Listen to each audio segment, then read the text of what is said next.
에베소서 2장 8절 말씀입니다. 너희는 그 은혜에 의하여 믿음으로 말미암아 구원을 받았으니 이것은 너희에게서 난 것이 아니요 하나님의 선물이라. 아멘. 8절 말씀을 에베소서에서 처음 보는 것 같습니까? 처음 듣는 이야기. 우리가 하나님의 은혜로 구원을 받았다. 처음 들었나요? 아니죠. 바로 앞에 5절에 나와 있잖아요. 너희는 은혜로 구원을 받은 것이라. 그뿐이 아니라 1장부터 다 모아보면 일종의 결론입니다. 결론. 예정을 받아 예수 그리스도로 말미암아 자기의 아들들이 되게 하셨으니 1장 5절에 6절에 이는 그가 사랑하시는 자 안에서 우리에게 거저 주시는 바 그의 은혜의 영광을 찬송하게 하려는 것이라. 다 같은 말이에요. 같은 말 내용상 보면. 그래서 2장 8절은 사실은 에베소서에서 소위 처음 등장한 우리 구원에 대한 이야기가 아니고 이미 계속 해오던 줄곧 해오던 우리 구원의 근원이 어디에 있냐, 어떤 방식으로 하셨냐, 그 일의 결과 즉 효과가 무엇이냐에 대한 결론입니다. 결론. 앞에 다 보면 나눠보면 다 있는 이야기예요. 그렇죠? 은혜 이야기 앞에 다 있었고 믿음도 있었고 믿음은 좀 덜 들어본 것 같고 저기 13절에 보면 1장 13절에 보면 또한 믿어 여기 나와 있어요. 그죠? 그렇지만 전체적으로 보면 은혜에 의하여 하나님이 베푸신 은혜에 의하여 구원을 받았다는 얘기는 줄기차게 해오던 지금까지 해오던 이야기의 주제가 다 이거 이야기 내용이 다 이거. 그죠? 새로울 것이 전혀 없어요. 그래서 만일에 우리가 앞에를 안 봤다면 은혜에 의하여를 설명하고 설교하기 위해서 몇 시간 동안 다시 앞을 돌아봐야 됐을 거예요. 근데 2장 8절만 딱 읽은 게 아니고 앞에서부터 쭉 왔기 때문에 반대로 2장 8절에 은혜에 의하여 구원을 받았다는 더 이상 설교할 게 없어요. 괜히 이거 말만 길어지고 다 결론. 그리고 이것이 하나님의 선물이지 그럼 나로부터 난 거냐? 아니다. 이것도 이미 앞에 다 했던 이야기예요. 몇 번에 반복해서. 그래서 결론이라고 한 거예요.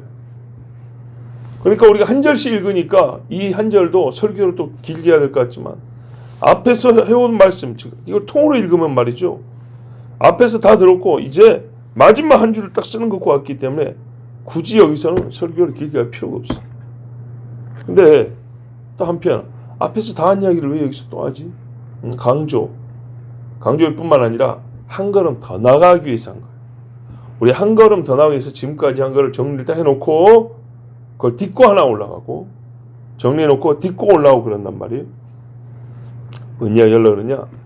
하나님이 우리에게 구원을 위하여 하신 일에 대하여 하나를 더하고 또 하나 더 주고 그 깊이를 더해간 게 아니고요. 구원 다음에 관한 이야기를 좀 더 이해가려고 구원까지를 정리해 준 거예요. 앞에도 보면 구원한 다음에 하시고자 한 일이 있긴 있었어요.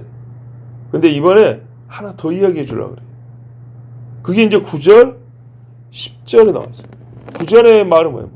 자랑하지 못하게. 10절은 뭐예요? 하나님이 창조할 때부터 죄인들을 구원해서 그들이 이렇게 일하게 해야지라고 했던 일이 있어요. 그걸 요약하면 뭐냐면 선한 일이에요. 선한 일. 그죠? 하나님 보시기에 선한 일이라는 게 언제부터 가능하냐? 이 죄로 태어난 인간들은 안 되고요. 구원을 받은 다음에서 할 수 있어요. 근데 그게 하나님이 인간을 만들 때부터 품은 뜻이었단 말이에요. 이 두 가지를 이제 더 얘기를 해주려고 지금까지 한 이야기의 최종 종합 잊어먹으려고 한 게 아니고요. 이 거대한 종합이 이루어진 다음에서 그 다음에 이 이야기를 할 수 있기 때문에 그러니까 줄기로 이렇게 조금씩 들은 게 아니고요. 이제 이것들을 모아서 큰 그릇에 한꺼번에 담아서 정리가 딱 된 다음에 할 수 있는 이야기, 더 가르쳐 줄 수 있는 이야기. 아시겠죠? 예. 은혜로 구원받았다는 큰 그릇이에요. 큰 그릇. 그 은혜로 구원받았다 안에 보면 이 밥그릇 안에 나물들이 여러 개 있어요. 밥도 있고 막. 요 한 줄기를 가지고 그 다음을 꺼낼 것이 아니고 이 전체 밥그릇 전체를 가지고 그 다음 이야기를 할 게 있어요.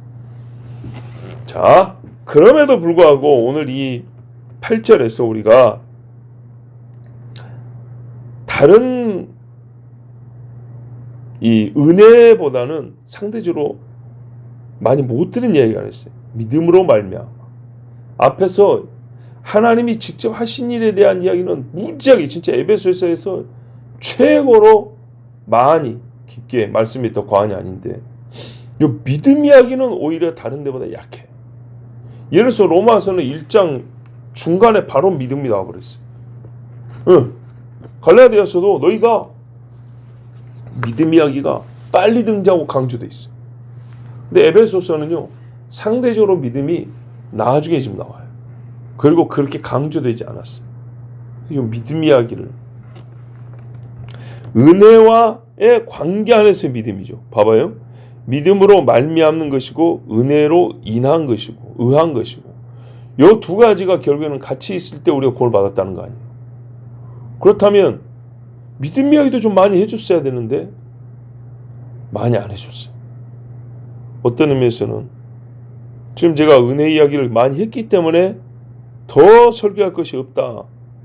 그런 것처럼 믿음은 이미 갖고 있는 사람들이기 때문에 너무나 이 믿음의 그 다음 단계, 즉 세상을 싸워 이기기까지 하는 정도에 이르렀기 때문에 믿음 이야기를 안 한 것이냐. 그렇게 볼 수도 있어요.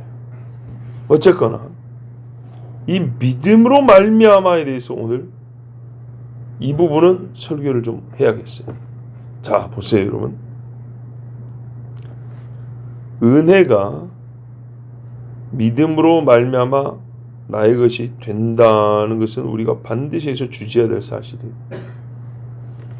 여기서 믿음이 빠져버리면 나는 구원을 못 받습니다.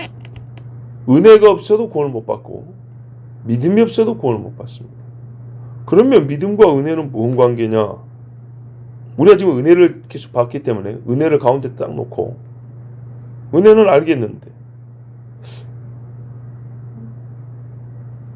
은혜 그러면 믿는 우리는 구원 받는 거 아니에요? 자, 믿음에 대해서는 많은 말이 나오진 않았지만 그래도 앞에 몇 번 나왔기 때문에 그 믿음이 어떻게 우리에게 발생하는지에 대해서 설교를 했어요. 중생하게 하시고 등등. 또 예를 들면 1장 19절에도 믿는 우리에게 이렇게 해서 믿음에 대해서도 이야기를 분명히 했어요. 자, 이제 우리도 여기서 한번 정리를 해볼게요. 믿음과 은혜, 별개, 완전히 별개냐? 그것도 아니고, 그러면 동일한 거냐? 똑같은 거냐? 그것도 아니에요.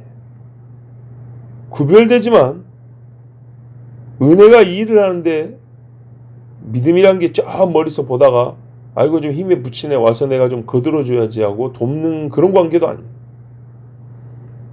또는 믿음이란 게 이 본문에서 말한 이 은혜에 내재되어 있는 것, 그래서 어느 단계에서 발현하는 그런 관계도 아니에요. 무슨 말이냐면 이 지금 본문이 말하는 은혜 안에 믿음이란 게 원래 들어있다가 가만히 있다가 우리 구원에 있어서 뭐 예를 들면 1단계, 2단계, 3단계 했는데 2단계쯤에 믿음이 나와서 작동을 딱 해주고 구원을 완성시키는 그런 것도 아니라고. 어떤 효소? 뭐 이런 거 있잖아요. 환경이 어떠면 그게 딱 때가 되면 나타났다가 작동하고 또 그 다음 단계면 들어가고, 뭐 자동화된 공장에서 1, 2, 3, 4 컨베이터 돌아가면 부품이 이렇게 조립될 때 지금은 믿음 단계가 따강 하나 끼워주고 들어가고 이런 거 아니라 이런 말이죠. 자, 근원은 하나님 있는만 잘 보세요. 믿음에 관해서 근원, 근본된 원인은 하나님의 분명히 왜 죽은 우리로부터 나오진 않아요. 그런데 믿음은 세상에 나타나 보이실 때 믿음이라는 것이 완성형으로 믿음이 보일 때에 그 출처가 나, 그 사람입니다. 이게 말을 잘 들어야 돼요. 근원은 하나님인데 믿음이 완성이 돼가지고 짠 하고 보일 때 이거 어디서 나온 거냐 하면 나라고요. 정확한 비유는 아니지만 원료가 밖에서 공급이 되어 옵니다. 원료가. 그리고 이거를 원료를 가지고 배합해서 만듭니다. 뭔가를 물건을. 그리고 마지막 이 원료는 우리가 지금 말하는 그 완성된 물건이 아니에요. 그죠? 원료로 물건을 만드는 과정도 물건이 아니에요. 과정이지. 근데 이게 완성이 다 돼서 도장 딱 찍어서 출하가 된단 말이죠. 어디서 나왔냐 할 때 무슨 공장, 무슨 회사 이렇게 말한단 말이죠. 그러면 그 공장 안에가 원래 원료도 있고 뭐도 있고 생산 원리에 대한 연구도 거기서 다 이루어졌고 그게 다 거기서 자체에서 나왔냐 그게 아니고 밖에서 다 왔어요. 밖에서. 근데 최종적으로 믿음은 어디냐면 요거 어디서 나왔어요 할 때 A라는 원료 저 베네수엘라, B 원료 저 이란산, C 원료 중국산 이렇게 말 안 한다고요. 요거 요 물건 어디서 만나냐? 아 이거요 저기 포천에 있는 무슨 공장에 있어요. 최종 완성본은 그렇게 말을 한다고. 뭔 말인지 알겠죠? 우리가 하나님 믿음이지 하나님 믿음 안 한다고요. 누구 집사 믿음, 누구 성도 믿음 이렇게 말을 하지. 자, 이것만 우리가 분명히 말해야 돼요. 자, 은혜가 크다 하여 잘 들으세요. 은혜가 심히 크다 하여 믿음이 불필요하지 않습니다. 분명히 본문을 보세요. 믿음이 불필요한 게 아니에요. 은혜가 넓다고 하여 믿음이 은혜 속에 잠겨 있는 것도 아니에요. 믿음은 성질을 볼 때 은혜성을 가지고 있어요. 이제 근원이 내가 아니니까 은혜성을 갖고 있어요. 지금 우리가 봉사할 때도 봉사의 마음은 죽은 나로부터 시작된 게 아니잖아. 근데 누가 이거 쓸었냐 할 때 누구 사람 알지? 하나님이 쓸었어. 미친놈이지. 그렇게 말 안 해요. 은혜성을 갖고 있어요. 은혜성을. 자, 믿음은 은혜성을 갖고 있지만 하나님으로부터 하나님에게서 보여지는 게 아니라고요. 그럼 하나님 믿음이지 그거. 그게 아니고 발생해. 믿음이라는 것이 발생하는데 하나님의 주권적 역사, 중생, 특별히 중생 이 역사가 있지만 믿음은 반드시 나에게서 볼 수 있어야 합니다.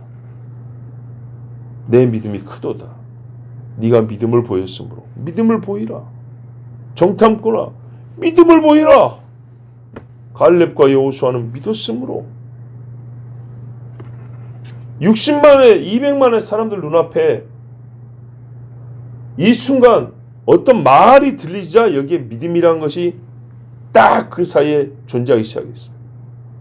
10명이 헛소리하고 2사람이 아니다 여호와의 말씀대로 저들이 우리의 밥이라 하는 이 음성이 공기 중에 퍼지는 순간 나와 너 사이에 믿음이라는 게 존재해요. 눈에 띄게 돼 있어요. 이 믿음이 어디서 나왔냐 어디서? 갈렙의 것이다. 이 믿음 어디서 나왔냐? 여호수아에게서 나왔지. 이런다. 나에게서 나와 이 세상 중에서 예수 그리스도와 나를 연합케 하는 신비로운 이 사건, 믿음 사건. 우리 그렇게 말해요. 믿음 사건. 이것이요. 나에게서 나온 믿음으로부터 믿음 사건이 보여야 되는 거예요. 세상이 그렇게 보여야 되는 거예요. 그래야 만물이 증리 되는 거예요. 저 나무들도 소리 지르리라. 저 돌들도 말하리라. 너 들었냐? 누가 하나님을 믿는다고 말했냐? 이 사람이요. 쟤는 믿음이 없었습니다. 만물이다 말. 말 못하는 나귀가 이 미친 선지자의 길을 막았느니라. 다 아는 거예요. 자, 세상에서 볼 수 있는 것이 믿음이고 믿음은 보여. 그러니까 믿음 있는 놈들만 골라서 순교하게 만드는 거예요. 죽이는 거예요. 얼마나 잘 보이는지 몰라요. 세상이 보고 감당하지 못하는 것이 믿음이에요. 그래서 육체의 생명을 끊는 것 외에는 어떻게 이 믿음을 세상에서 없이 할 방법이 없어요. 왜? 그 믿음이 그 인격에서 나오니까. 이 관념이 아니고 하나님 믿음이면 하늘로 쳐들어 올라가야지. 그게 아니라고요. 믿음에 관하여는 사탄이 사람을 친다고요. 사람. 이 믿음은 그리스도를 두고 하는 말이 아니라 그리스도를 믿는 사람을 두고 하는 말임을 절대 잊으면 안 돼요. 그리스도를 믿는 사람에게 하는 말이 지금 믿음이에요. 믿음. 알겠죠? 네. 하나님을 두고 하는 말이 아니에요. 믿음은. 사람을 두고 하는 말이죠. 이것만큼은 확실하게 짚고 넘어가야 돼요. 기도하겠습니다. 하나님 감사합니다. 오늘 하나님의 은혜로 말미암아 우리가 나왔습니다. 또 아버지 우리가 믿음으로 하나님을 찬수하고 믿음으로 예수 이름을 말하며 기도합니다. 주여 믿음의 제물을 받으신 아버지께서 믿음의 예배를 받으시나이다. 오늘도 우리가 믿음 있어 하나님을 영화롭게 하게 하여 주시옵소서. 예수 그리스도 이름으로 기도하옵나이다. 아멘.